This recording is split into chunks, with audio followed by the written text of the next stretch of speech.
Temprano conversábamos de un tema del cual le venimos siguiendo la pista hace días y tiene que ver con ese derrame de petróleo registrado en Perú que ha causado un impacto en el medio ambiente muy fuerte. Esta mañana leíamos que incluso las personas se han unido en una campaña para donar cabello, para tratar a través del cabello de absorber ese petróleo que está invadiendo el mar en Perú. Y como comentaba en la entrevista más temprano con el defensor del pueblo, no es un caso ajeno a lo que ocurre en Panamá. En Panamá también hemos tenido, lamentablemente, este tipo de derrames, tal vez no en esa magnitud, pero los hemos tenido y a veces pasan un poco desapercibidos. Por eso esta mañana hemos invitado al abogado y especialista en tema medioambiental, Giovanni Olmos. Gracias, señor Olmos, por estar nuevamente con nosotros aquí en Radio Panamá. Yo sé que usted sí le ha seguido la pista a eso que está ocurriendo en Taboga. ¿Qué información maneja usted? Buenos días. Buenos días, Alessandra, y buenos días a todos los oyentes de Radio Panamá. Bueno, mire, yo pienso que el tema de Taboga, como en otros temas donde se desarrollan actividades de alto riesgo en las zonas marino-costeros por razones del manejo de hidrocarburos y de otros derivados, es bien importante de que las autoridades asuman un rol más protagónico y más fuerte y más firme, en razón porque son actividades de altísimo riesgo. Taboga es un área donde yo considero que existe pues mucha presión de carga por razón de los buques que se atracan alrededor de la isla Taboga. Entiendo que por ahí también hay una isla que tiene una refinería. En fin, todas esas áreas circundantes obviamente va a generar una circunstancia de presión de carga sobre los recursos marinos costeros, cada vez afectan los temas turísticos. Debemos de saber que los temas ambientales es necesario que entendamos que afectan los recursos naturales, afectan la zona marina costera y afectan las actividades económicas de las poblaciones. Entonces, Taboga, un ejemplo vivo, vemos a diario, no a diario, pero habitualmente, como ustedes bien, los periodistas están siempre al tanto de esto, de actividades pues, de descarga o de derrame en estos aspectos. Entonces, la justicia administrativa debe adoptar un protagonismo más fuerte. Yo invito a la Defensoría del Pueblo que revise bien su legislación en base a los derechos colectivos y difusos para que ellos también puedan tener una función más protagónica, siendo que es muy declarativa, no queda en situaciones firmes, sino que ellos deben de tener como ocurre en otros países, que el Ombudsman o la Defensoría del Pueblo pueden actuar en procesos administrativos, pueden proponer demandas, pueden proponer denuncias, pueden hacer reclamaciones en razón del interés difuso. Entonces, Bueno, yo pienso más que temprano hablábamos con el defensor del pueblo, hablábamos sobre la demanda que puso con el tema de Cerro Patacón, pero también le anuncié que íbamos a tener esta entrevista y que íbamos a hablar de este tema. Me dijo que estaba al tanto, pero que no manejaba tanta información sobre el tema de Taboga. ¿Y lo que usted piensa que está pasando en Taboga es negligencia o es intencional o una mezcla de ambas? Porque no ha habido un derrame, han sido varios en los últimos meses. normalmente los casos ambientales ocurren por falta del deber de cuidado, negligencia. No es que podemos decir que las embarcaciones contaminan porque lo quieren hacer, porque nadie quiere hacerlo. Además que hay convenciones internacionales que regulan estos aspectos. Por ejemplo, tenemos la Convención Internacional para la Prevención de la Contaminación del Mar por buques. Eso fue firmado en 1973, que es el MARPOL. Y que existen varios protocolos que tienen que ver con el tema de la prevención de la contaminación. Entonces, las autoridades tienen que articular sus actuaciones, sus regulaciones administrativas con lo que establecen las convenciones internacionales que obligan a los países, vinculan a los países para que estas situaciones no se den. Entonces, hay que fortalecer, y ahí donde yo pienso que es importante que usted haya entrevistado a la Defensoría del Pueblo, de que la ley de la Defensoría Pública merece una regulación más fuerte. Deben tener más participación en la protección de los recursos naturales, como ocurre en otros países, que el Ombudsman es la persona que en cierta manera controla los aspectos de la administración pública, en la aplicación de medidas cautelares, bueno, en peticiones de medidas cautelares, en fin. Y entonces sí, pienso que el tema de la contaminación no es tanto que sea por una actuación de dolo, Alexandra, sino que más bien por negligencia. Entonces, aquí hay otro tema bien importante. Yo sé que la Fiscalía Ambiental está adelantando investigaciones en torno a casos de contaminación en Taboga, pero aquí hay una situación que es una debilidad de la legislación penal ambiental que fue reformada en el año 2000, en el año 2017, en el año 2007, perdón, que hace alusión de que los casos por negligencia, falta del deber de cuidado, que somos los delitos culposos en materia ambiental, no son delitos. Eso fue suprimido. En el año 2005, cuando logramos la aprobación de los delitos ambientales, incluimos la culpa. Eso usted acaba de decir, la negligencia, la falta del deber de cuidado, la falta de pericia, el deber de cuidado es bien importante. Entonces, ese aspecto en que fueron atributos de la culpa fueron eliminados en el 2010, en 2007, y eso es grave. Pero eso es un retroceso entonces, lo que usted está planteando. Es un retroceso total a la ley penal ambiental. Entonces, eso ya lo sabe Juan Diego Vázquez. Yo le he asesorado en el tema del título 13 de los delitos ambientales, donde hay una reforma. Él ya hizo las correcciones en el proyecto de ley de reforma del Código Penal para los efectos que la culpa regrese a la propuesta del 2005 como tal, como fue aprobada, porque los delitos ambientales se cometen por culpa, máxima. La mayoría de los delitos ambientales se cometen por culpa. Nadie tiene la intención de dañar el mar ni la zona marina y costera, pero hay que investigar. Entonces, eso es una debilidad que Pero, hay que ¿qué dice corregir. la ley entonces hoy en día con esa modificación que usted nos explica? ¿Quién no hay Dice, responsables? bueno, se comete con dolo. Es decir, que yo agarro un barril de combustible y yo lo agarro y lo tiro al mar, eso es dolo. Intencionalmente. Entonces, exacto, pero si hay una situación de un mal manejo del barril, de una descarga, de que se está pues llenando un tanque, que no es que haya dolo, sino que es una falta de pericia, falta del deber de cuidado, un tema de la culpa, entonces no sería delito. Entonces todo queda en manos de la justicia administrativa, que parece que para mí es muy débil, no tiene la bondad y la fortaleza para atender estos casos de la forma como corresponde. Pero más importante de eso, la aplicación de medidas que contribuyan a la restauración y natura. O sea, eso es lo Pero, importante de la justicia administrativa.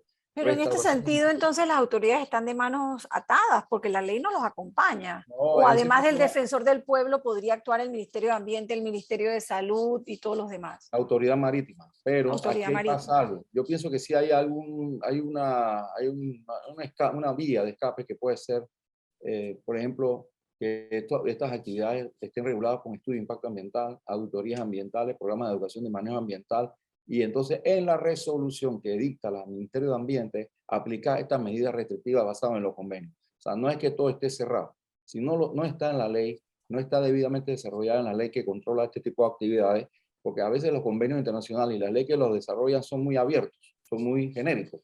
Entonces, yo pienso que sí hay un instrumento muy importante que puede servir para controlar las actividades de prevención del daño ambiental, de restauración y de compensación. ¿Cuál sería? La resolución que emite el Ministerio de Ambiente. Ahí el ministro de Ambiente tiene toda la facultad y la capacidad de que todas estas regulaciones sean aplicadas y para los efectos de que las actividades de buques, las actividades de descarga, todas las actividades del petróleo y sus derivados sean controlados de la debida forma para evitar esta situación. Claro, hay accidentes que pasan, nadie los quiere y ocurren. Entonces, aquí entonces se tiene que aplicar medidas de contingencia fuertes, bien reguladas, como está ocurriendo en Perú, que se está diciendo a través de los medios de que las medidas de contingencia de la empresa que presuntamente cometió la descarga no están en debida forma. Entonces, por eso es que las medidas de contingencia, de compensación, de restauración, creo que ese es un desarrollo normativo bien fuerte para evitar de que se degrade, porque Taboga depende del turismo, Taboga creo que depende de la pesca, Taboga depende de su valor paisajístico, Taboga depende de su gente. Entonces, si ocurren estas cosas, entonces afectaríamos todo, nuestra calidad ambiental como la calidad de vida de la gente. Pero usted ha dado en el clavo porque precisamente lo que se está cuestionando en Perú es que la empresa Repsol, que es una empresa grande española, prácticamente se ha lavado las manos y ni siquiera está presente en las labores de limpieza de ese desastre ecológico que han provocado. ¿Hasta qué punto las empresas se tienen que involucrar y tienen que liderar ese esfuerzo una vez pasa ese accidente o como le queramos llamar, pero tienen que hacerse responsables de ese daño? ¿O le toca a la gente, como está pasando en Perú, cortarse el cabello e ir a ponerlo allí para tratar de limpiar? Y mismo es, Alexandra, la autoridad administrativa, la autoridad marítima de allá, nuestra hermana República de Perú, la autoridad ambiental, tienen que aplicar los controles, tienen que forzar, tienen que aplicar la ley en todo su sentido para que la empresa aplique su programa, su protocolo de contingencia, que es lo que primero se tiene que hacer para primero disminuir los perjuicios ambientales, los impactos directos e indirectos que están ahora mismo ocasionando los recursos naturales. Se han afectado dos áreas protegidas que eso también es un daño irreversible para esas áreas. Entonces, yo pienso que esto es un tema de las autoridades. Si las autoridades responden a intereses económicos, si las autoridades responden a una empresa transnacional y no aplican lo que establece la ley, entonces estaríamos a la merced de los designios de estos grupos económicos y entonces afectaría pues lo que realmente tiene que hacer la autoridad, que es regular y controlar, ¿no? Así que por eso que yo digo que estas cosas que pasan en otros países, que son bien lamentables, nuestras autoridades deben de tomar medidas, deben de revisar las concesiones, deben revisar los permisos, deben revisar la presión de carga sobre estas áreas para ver cómo anda eso y no esperar el daño, porque parece que aquí en Panamá se reacciona y se actúa firmemente cuando hay reacción pública o cuando hay un daño ambiental. Mire el tema de los alcaldes, mire el tema de la movilidad de estos representantes. Ahora porque la gente critica y publica y dice las cosas como son, entonces que ahora suspenden ese tipo de actividades. Entonces es un ejemplo. Vivimos en un país de reacción, no en un país de prevención. Prevención supone control y así evitamos todas esas situaciones. Yo quisiera aprovechar que usted está esta mañana con nosotros y que sé que es experto en temas medioambiental. ¿Cómo reacciona a lo que está ocurriendo en Cerro Patacón y esa demanda que ha presentado la Defensoría del Pueblo?